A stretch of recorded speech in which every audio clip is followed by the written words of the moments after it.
All job notification YouTube channel रे आपको स्वागत। फ्रेंड्स देखंतु स्किल इंडिया तरफ रु गोटे रिक्रुटमेंट आसी ये आपंकर सेंट्रल रेलवे ये जो सेंट्रल रेलवे रिक्रुटमेंट आसी देखंतु ये आपंकर केवल अप्रेंटिस पिला माने तो एथिरे देखंतु एथिरे जो माने आवेदन करेंगे एथर केवल आपंकर अप्रेंटिस जो माने चाहूथिबे तो सही माने एथिरे फॉर्म टी अप्लाई करि परिबे। और एथिरे अप्रेंटिस करले आपंकर लाभ कौन ना आपंकर ये जो साउथ ईस्ट सेंट्रल रेलवे देखुचंती साउथ ईस्ट सेंट्रल रेलवे रे आपंकर रिक्रुटमेंट रहइबो।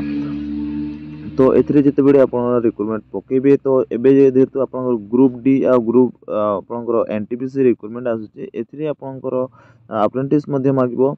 तो अप्रेंटिस जो मागुची आपन माने अप्रेंटिस करथिले सेना आपनकर अप्रेंटिस रे रिक्रुटमेंट रहइबो। तो आपनकर अप्रेंटिस करले लाभ कोन ना एथिरे आपनकर आपनकर बोनस मार्क मध्ये मिलिबो। तो सेति समस्ते अप्रेंटिस करिया पई चाहुचंती।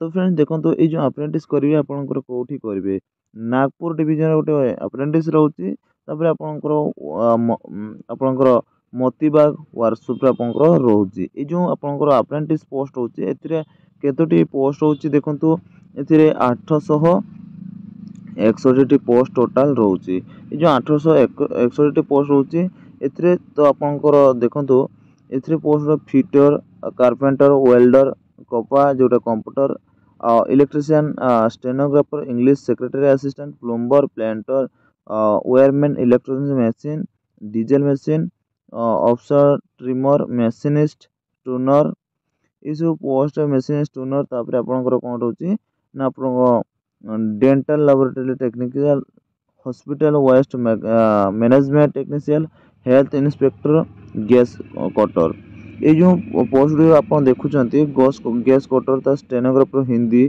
Cable jointer digital photographer drive cum machine light motor तापर आपनकर machine mechanic machine tool maintenance master welding construction ये सारा पोस्ट टोटल रोचे एथिरे आपनकर देखंतु टोटल पोस्ट 788 पोस्ट रोचे एथिरे तापर आपनकर एथिरे जो रोची मोतीबाग वर्कशॉप रे जोटा रोची सेथिरे आपनकर टोटल पोस्ट रोची 73 पोस्ट आपनकर फिटर रोची वेल्डर रोची कारपेंटर रोची पेंटर रोची तापर आपनकर सेक्रेटरी स्टेनो आपनकर इंजीनियरिंग प्रैक्टिस रोची इलेक्ट्रिशियन रोची ए सब पोस्ट आपनकर जो रोची एथिरे आपनकर जो पोस्ट होची एथिरे एलिजिबिलिटी कोन मागिची तो एथिरे जो एलिजिबिलिटी आपनकर मागिची आपनकर एज लिमिट 10/4/2024 रो हेथिले आपन माने एथिरे फॉर्म अप्लाई कर परिबे। तो आपनकर एथिरे एज लिमिट होची 15 रो 24 वर्ष एथिरे आपनकर एससी एसटी पिलांकर 5 वर्ष रिलैक्सेशन ओबीसी मानकर 3 वर्ष रिलैक्सेशन तापर एक्स सर्विसमैन मानक पई 10 वर्ष रिलैक्सेशन। ओके ये जो 10 वर्ष रिलैक्सेशन आपन देखुचंती एटा आपनकर 6 मास हे पारे आपनकर 6 मास रो ट्रेनिंग रही पारे ता आपनकर 1 वर्ष बा 2 वर्ष रो ट्रेनिंग रहिबो। ओके ये जो 1 वर्ष 2 वर्ष ट्रेनिंग रहिबो एथिरे आपनकर बयस देखंतु केते रो केते माइछि यूआर पई आपनकर 10/4/2000 रो 10/4/2009 रो थिले आपण माने ए फॉर्म टी अप्लाई करि परिबे। ओबीसी मानक पई 10/4/1997 रो 10/4/19 आपनकर सॉरी 2009 पर्यंत आपण थिले आपण ए फॉर्म टी अप्लाई करि परिबे। एससी एसटी पई 10/4/2000 आपनकर 1995 रो 10/4/2009 पर्यंत आपनकर थिले।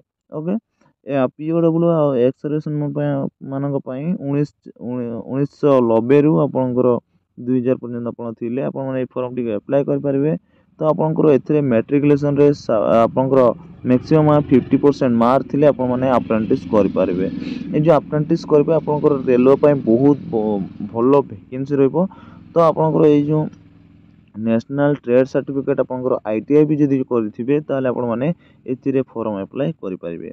आईटीआई आपनकर जदी आपण माने आईटीआई करचंती और 10 करचंती ताले आपण फॉर्म अप्लाई करि परिबे जदी do not feel any other higher qualification जदी अन्य कोनोसी आपण हायर क्वालिफिकेशन करिसेंती ताहले आपण एथिरे आवेदन करि परिबे केवल आपनकर 10th आ आईटीआई जदि करिथिबे ताहले आपण माने एथिरे फॉर्म टी अप्लाई करि परिबे। ओके तो देखंतो तापर आपण सिलेक्शन प्रोसेस कोन रहउची जे सिलेक्शन प्रोसेस आपनकर रहउची आईटीआई रे आपनकर आईटीआई आ आपनकर 10 बेसिस रे आपनकर सिलेक्शन रहइबो एटा आपण सिलेक्शन देखि परिबे नागपुर डिवीजन आपनकर मोतीबाग वर्कशॉप नागपुर आपनकर सेठी जायके रहइबो। तापर आपण देखंतो टाइफेंड आपनकर टाइफेंड ट्रेनिंग समय आपनको मधे टाइफेंड मिलबो ए जो टाइफेंड मिलबो को मन पय केते टाइफेंड मिलबो। ओके ए जो टाइफेंड मिलबो आपनकर टाइफेंड आपनकर प्रेस्क्राइब रेट आपनकर जोटा कि 10 आपनकर 2 वर्षर आईटीआई जो माने करथिबे 8500 रहइबो आ गोटे वर्षर आईटीआई जो माने करथिबे से मानकर 7700 पर्यंत आपनकर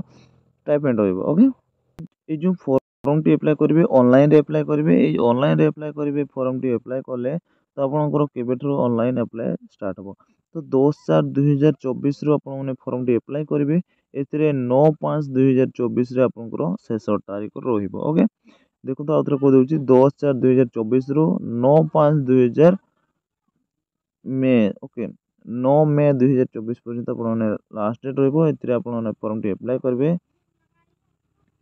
अपन देखो ए जो फॉर्म टी पकेबे आपनकर ए वेबसाइट रे आपन माने इंपोर्टेंट जनरल इंस्ट्रक्शन देखु तो अप्रेंटिस जो वैकेंसी रे फॉर्म पकेबे ए वेबसाइट रे जाय के आपन माने फॉर्म टी पकेबे www.apprenticeshipindia.gov.in रे आपन माने फॉर्म टी अप्लाई करबे ए वेबसाइट आपन माने जाय के फॉर्म टी अप्लाई करबे। ओके आपन माने यदि कोनसी हेल्प न पाए चाहउचंती ताहले आपनकर ए हेल्प डेस्क रे नंबर अछि इज हेल्प से आपनकर ईमेल आईडी अछि आपन सेथरे ईमेल करि परबे साउथ ईस्ट सेंट्रल रेलवे तरफ रु नागपुर डिवीजन रे जो रहउची व्हाट्सएप नंबर पे मध्ये रहउची सेथरे आपन माने चेक करि परबे आपनकर जा भी डाउट रहउतो तारा आपन सेटा पचारि परबे। ओके एथिरे आपन मानक पय छोटे इन्फॉर्मेशन अपडेट जदि आपन माने अप्रेंटिस रे जॉइनिंग हो पय चाहउचंती ताहले आपन माने एथिरे फॉर्म पकई पारे जदि फॉर्म पकई चाहूबे ताहले आपको डिटेल्स जनईदेवी तो आप कमेंट माध्यम कमेंट करेंगे आ वीडियो को